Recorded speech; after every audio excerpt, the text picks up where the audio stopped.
बहुत बहुत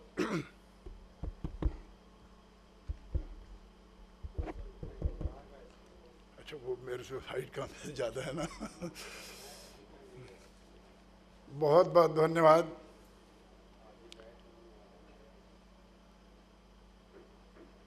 इस संचालन पे कार्यक्रम करने वाले महानुभाव से मैं दूर से इशारा कर रहा था कि मेरी गुरुद्वारा प्रबंधक कमेटी की एक मीटिंग, जिसकी अध्यक्षता भी मैंने करनी है, कि उसका अध्यक्ष भी मैं हूँ और मुझे जाना भी है, तो यदि आप उचित समझते हो तो हमें 2 मिनट का समय अगर देना चाहें तो भी दे दें। तो मेरी गुजारिश को आपने स्वीकार किया और मुझे यहाँ आमंत्रित किया और मैं आपके सामने आप लोगों के दर्शन कर रहा हूँ। आज की इस सुंदर सभा के मुख्य अतिथि माननीय उदय प्रताप सिंह जी,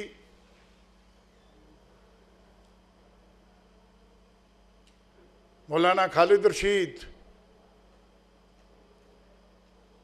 एवं श्री राशिद अली मनाई साहब, बाकी जो कार्ड में लोग थे उनके शायद नाम यहाँ मौजूद हैं या नहीं मुझे मालूम नहीं है, और इस सभागार में उपस्थित सभी देवियों और सज्जनों,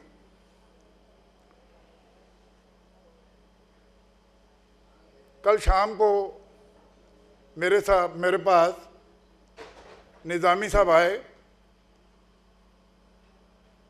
और निज़ामी साहब ने कहा कि बग्गा साहब आपको इस कार्यक्रम में आना है। तो जब मैंने कार्यक्रम को देखा तो उसमें एक लफ्ज़ था अल्पसंख्यक, जबकि मुझे पैरालिसिस का स्ट्रोक पड़ा हुआ है। डॉक्टरों की हिदायत है कि कम से कम आप मीटिंगों में जाएंगे, कम से कम बोलेंगे, नहीं आपको और भी समस्या हो सकती है। लेकिन जब बात अल्पसंख्यक, क्योंकि आप अध्यक्ष हैं भारतीय अल्पसंख्यक महासभा लखनऊ के,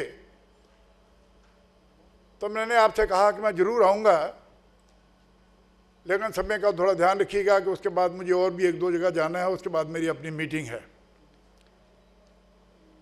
मुझे नहीं पता था कि मुझे यहाँ आमंत्रित करके यहाँ खालसा इंटर कॉलेज का प्रबंधक होने के नाते मुझे यहाँ सम्मानित भी किया जाएगा। बहरहाल आपकी संस्था ने मुझे सम्मानित किया, उसके लिए मैं आपका बहुत बहुत शुक्रगुजार हूँ। जहाँ तक अल्पसंख्यक की बात है, माइन से एक सज्जन बोल रहे थे, मुझे उनका नाम नहीं मालूम है, मैं क्षमा प्रार्थी हूँ, जो मेरे बारे में बता रहे थे कि बग्गा साहब ने अल्पसंख्यक योजनाओं के लिए, अल्पसंख्यक की लड़ाई से लिए, चाहे वो प्रदेश सरकार हो चाहे वो भारत सरकार हो, मैं कभी पीछे नहीं हटा। और मैंने सोचा कि मामला अल्पसंख्यक का है तो मुझे ये नहीं देखना है कि मुझे कौन सी तकलीफ़ है, मुझे ये नहीं देखना कि मेरी क्या अवस्था है। नो डाउट कि मैं 75 साल का हो गया हूँ। मैं अपने आप को कहता हूँ कि पेड़ की छाँव हैं, ज़माने के काम आएंगे। पेड़ की छाँव हैं, अल्पसंख्यक के काम आएंगे, ज़माने के काम आएंगे, और सूख जाने के बाद जलाने के काम आएंगे। जिस ढंग से निज़ामी साहब ने मुझे आमंत्रित किया और जिन लफ्ज़ों को इन्होंने इस्तेमाल किया, मैं उसकी जितनी प्रशंसा करूँ उतना कम है। खैर, मुझे अपने सब्जेक्ट के ऊपर रहना चाहिए। साथियों, आप सर सैयद डे की पूर्व संध्या पर आपने इस कार्यक्रम का आयोजन किया है। सर सैयद डे के बारे में पूर्व वक्ताओं ने बहुत कुछ बताया है, मैं समझता हूँ सारा विस्तार से बताया है, और इसके बाद मेयर साहब ने भी उसके ऊपर काफ़ी प्रकाश डाला है।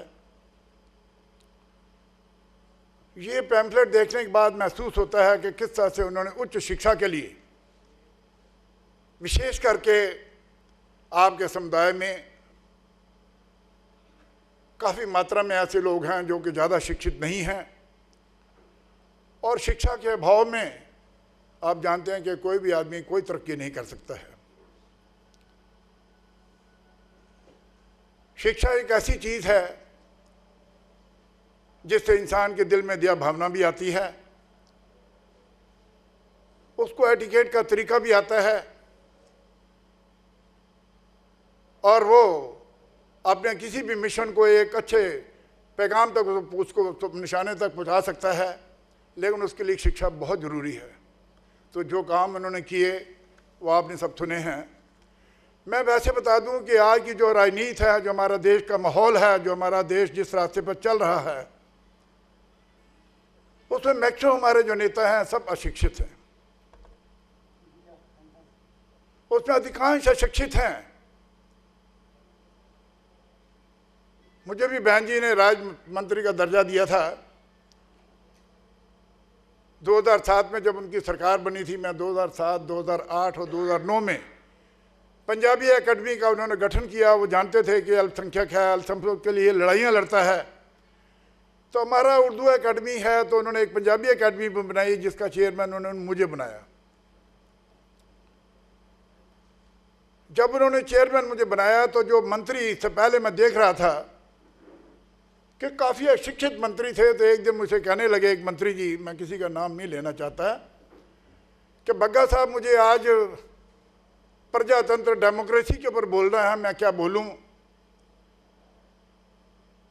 तो मैंने उन्हें बताया भाई प्रजातंत्र या डेमोक्रेसी जो है ये जनता के लिए, जनता के द्वारा उसी सेवा भावना में हम लोग लगे हुए हैं, वही प्रजातंत्र है, वही लोकतंत्र है।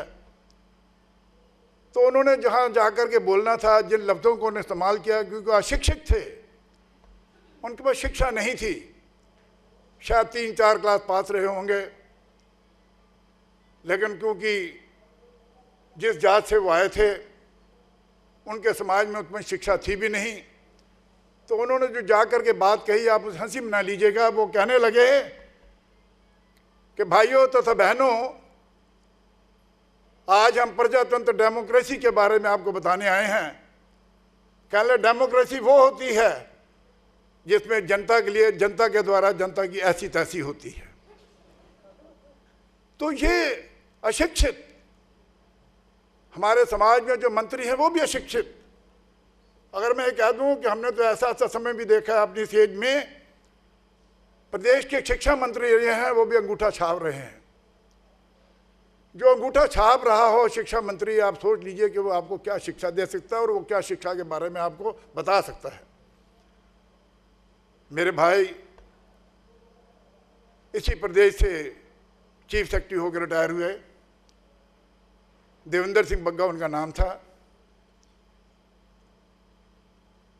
ये बात मैं आपको बता रहा हूँ 93-94 की। वो यहाँ पर प्रमुख सचिव थे।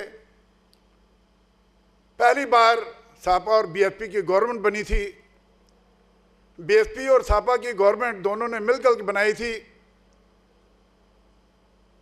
और उस गवर्नमेंट में ऐसे ऐसे विधायक आ गए थे जो कभी लॉटरी की टिकट बेचा करते थे, जो चुनाव जीत के आ गए थे, जिन्होंने नीम की जो दातुन की डंडी होती है उससे वो स्याही लेकर के और वो बना देते थे मेरा चुनाव निशान हाथी, मुझे वोट दीजिएगा, और लिखवा देते थे किसी से। वो आ गए एक प्रमुख सचिव के सामने, उन्हें अपनी समस्याओं का समाधान कराना है। अब समस्याओं का समाधान कराने के लिए उनको एक अच्छी भाषा से बात करनी चाहिए, क्योंकि आप विधायक बन चुके हैं, और वो विधायक की जो भाषा है वो बड़ी मंझी भाषा होनी चाहिए। तो मेरे भाई साहब ने कहा कि विधायक जी जरा ये जो आप थोड़ा सा पैर नीचे करके बैठ जाइए, क्योंकि ये प्रमुख सचिव का कार्यालय है, एक मैं आईएएस सीनियर आईएएस अफसर हूँ, हम गवर्नमेंट का शासन चलाते हैं। उनका इतना कहना था कि वो विधायक जी जो कभी लाठी के टिकट बेचते थे वो बहुत बुरी तरह से गर्मी खा गए। उन्होंने दोनों पैर हमारे भाई साहब की टेबल के ऊपर यूं रख दिए। कह ले तुम क्या बतियावत हो, कहा बतियावत हो हमका, तुम जनता के नौकर हो, नौकर हमार नौकर हो जनता के, और हम जनता के जनप्रतिनिधि हैं।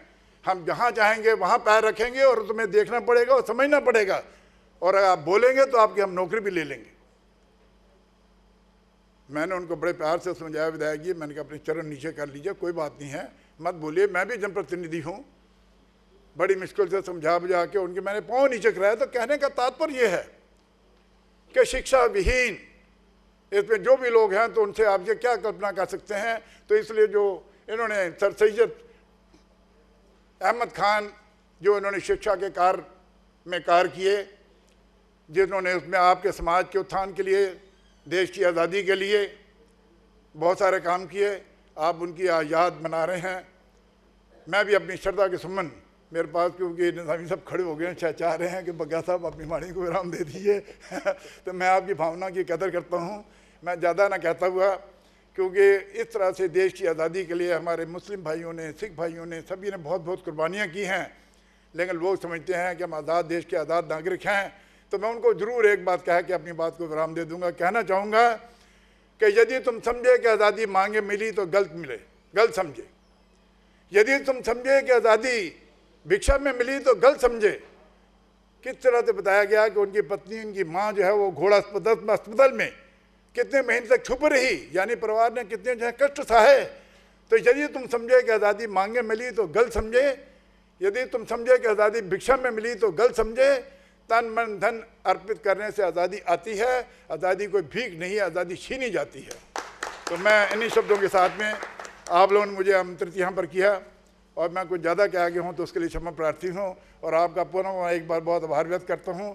पहले आपने मुझे आमंत्रित किया और आमंत्रित करने के बाद आपने मुझे सम्मानित किया। मैं इस सम्मान के काबिल नहीं था जो सम्मान आप लोगों ने मुझे दिया है। मैं पुनः आप सबका बहुत बहुत आभारी हूँ और आप सबसे आज्ञा चाहूँगा कि मुझे सदर गुरुद्वारे में मेरी मीटिंग चल रही है, मुझे वहाँ पहुँचना है। मैं क्षमा प्रार्थी हूँ। धन्यवाद। मैं तो आशीर्वाद लेने के लिए खड़ा था, साहब ने सोचा शायद बात खत्म करनी है।